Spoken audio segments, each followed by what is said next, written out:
This fight at 135 pounds in the women's bantamweight division, we have Canada's Cheesecake, Sarah Moras, taking on Miss Simpatia, Vanessa Melo. And Matt, these fighters really both at a crossroads, and this is definitely a must-win for Sarah Moras and Vanessa Melo, because for Vanessa Melo coming into the UFC, full head of steam, picking up really big wins, a big one over Jan Finney, I know that's an OG for you. But for Vanessa Melo, really hit the skids in these three UFC fights. If you look at it, Irene Aldana is her debut. That's a tough out for really anybody in that bantamweight division. Then she takes on Tracy Cortez, who was moving up from 25, unable to get the win there. And then in her last time out, a loss to Carol Hossa. And that one was really tough. I mean, we really saw Carol Hossa's boxing, her combinations, as well as her takedowns and her top control win her that fight. For Vanessa Melo, really reminiscent of a fighter that we've seen at 115 pounds in, another Canadian, and a fighter that we seem to talk about all the time, Random Marcos. And shout out to Random Marcos. The thing that Vanessa Melo does a lot is she kind of stands back and keeps her arms out, and she tries to land combinations. They don't always land, and you know the broadcast is going to talk about the fact that she was still fighting when she was pregnant. Didn't know she was pregnant. That happened before she made it to the UFC, of course. Always fun facts with Vanessa Melo. Matt, with Sarah Moras, she has a negative record if you pay attention with the UFC. I know they've got an exhibition fight thrown in there as a loss, and they count it. 6-6 on most other sites. This is a fighter that has one of the weirdest runs in MMA. And when you talk about women's bantamweights, especially going between the years, I want to say like 2008 and 2012, if you got your start right there, they threw you to the wolves and you're fighting the best fighters in the world. So for Sarah Moras, her second pro fight was against Juliana Pena. She got a second round TKO win due to doctor stoppage in that fight. And they would meet again later on The Ultimate Fighter. So after that, she has her third pro fight. It's a decision loss to Raquel Pennington. Well, that's going to happen. I mean, it just is. He's pretty good. So Sarah Moras then goes on The Ultimate Fighter 18. She loses to Juliana Pena by guillotine choke. They were both on Team Tate. And if you look at Team Tate, it was Sarah Moras, Raquel Pennington, Juliana Pena, and Roxanne Modafferi. How crazy is that? And again, that whole sphere of fighters in those years, you're going to end up together again. Sarah Moras, it was just a weird season. Like, some of the chicks wanted to fight with the guys. It was a whole weird season that it was. But again, Moras loses to Pena. She ends up punching her ticket to the UFC. Her second fight in the UFC is against Jessica Andrade. I don't know how much more I can say, but Sarah Moras has had a not-so-good run in the UFC. 3-5 overall. She's 1-4 in her last 5. It's not going that great for Canada's Sarah Moras. You know it's not a great sign when Craig doesn't start the video off by going really excited for this fight. And I do think this fight's kind of the definition of that for this card. This is not going to be a Wei Li versus Joanna fight of the year caliber type performance. Listen, Sarah Moras does do a few things really well. She has good trip takedowns. They're very jiu-jitsu kind of takedowns when you look at them. She just tries to lean heavily on kind of the top of your legs and do the old trip from behind. It works well in some cases, but when she does fight, not even really to say the upper echelon, but when she does fight, better wrestlers or grapplers, she tends to not be able to get the takedown, and that does expose her. I'll say less than impressive striking. She is kind of stiff on the feet, won't throw a ton in combination. She's about as awkward a striker as she is a dancer, and in 2021, you might see her hit the Dougie on the way in, but please, I beg of you, go back and watch some of her dances and her walk-ins. They're just straight up weird. Yeah, they're not great. And just Vanessa Melo, though.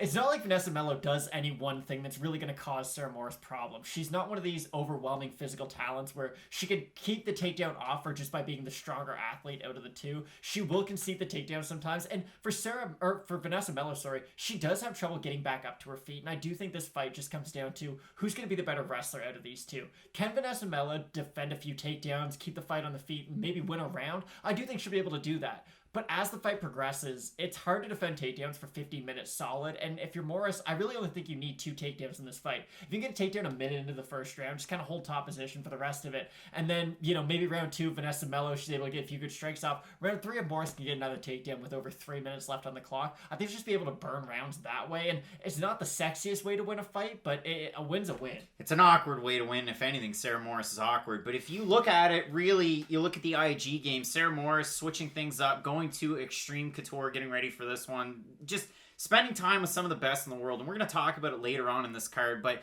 you've got the Dan Igues of the world. Punahele Soriano that's on this card's there as well. And the one thing that we've seen a lot out of Extreme Couture, you have a lot of wrestlers turn strikers there. For Sarah Morris, I think it's just going to be one of those iron sharpening iron type situations where you know the cardio is going to be good, you know that her wrestling's going to be good, and if she can work certain aspects of her game training with some of those fighters and coaches that are there, I think that's really going to pay dividends. I mean, another Canadian fighter that's made the change from Toronto down to Vegas with Extreme Couture, Misha Serkinov, and we've seen a lot of good things from his game as well from that gym if he's not getting finished. So if we look at this one again, for Sarah Morris, it's a little bit of an odd one. Again, not the greatest of record in her last 5, and if you pick out some of those losses, Lucia Pudzilova no longer in the UFC. Talita Bernardo, it's been a mixed bag. That one in Moncton, New Brunswick, Canada. Macy Chasson, that's going to happen. Sajara Eubanks, all right. The one win, and we have to talk about this before we move any further, the win that she had over Liana Jojua, that was UFC 242 in Abu Dhabi. Sarah Morris missed weight for that one, weighed in 138 pounds. Liana Jojua, not the biggest of bantamweight. I mean, she competes now at flyweight. One of the worst fights I've ever seen. That was not a great one. And I mean, since Sarah Morris weighing in for the Eubanks fight, that was at 136 pounds, and it wasn't that long ago back in May. It's a tricky one. And the other part of this is the fact that, yes, we want to rely on Sarah Morris's grappling and her takedown. She's very good at gauging body weight in terms of where do I need to grab or where do I need to hook on to try and get that takedown. Vanessa Melo, if you look at her, has Devin Clark-esque legs for this women's bantamweight division. She has a very strong base in her legs. So for Sarah Morris, if she's going to get the takedowns, maybe it is with the momentum of some of the judo throws or some of the trips. But it is going to be tough to take down Vanessa Melo. She does, after all, in her 3 UFC fights, have 69% takedown defense. That's fine and dandy. I still think Sarah Morris is just going to be able to wrestle her way to a win. And again, I don't think she's going to get the fight to the mat and then immediately dominate positions, move her way into mount, land a bunch of elbows, and take an arm like Charles Oliveira. I just think her wrestling will be enough to get the fight to the mat, and just based on positional control, she'll be able to win a decision. Well, Matt, we'll talk about the odds before we get out of here. And Matt, Sarah Morris is a minus 247 average favorite on best fight odds, open to minus 190. Vanessa Melo plus 197 from plus 165 over on Tapology. 977 total votes, 72% going with Sarah Morris, 89% going with a decision win. Do not bet your money on this fight. Never thought I'd see the dates. If you bet your money on this fight, you're burning it. Like it's kind of a stupid bet because Vanessa Melo could win this fight. How could she win this fight? Pressure and volume of strikes, and Sarah Morris struggles in a lot of striking exchanges, so if Vanessa Melo is going to get a win, that's probably how. I do agree, though, for Sarah Morris, if she's going to get the win, get it down to the mat, because Vanessa Melo, so far in this UFC career, has looked a little bit like a fish out of water if you do get her on her back or close to the cage, close to the mat. She's not really able to do a whole lot. In the striking, though, too, I mean, 127 to 68 against Aldana. That was Aldana's score, and she lost that one. In the Hossa fight, 177 to 78. So you can outstrike Vanessa Melo. You can take her down. She has a 10-8 record.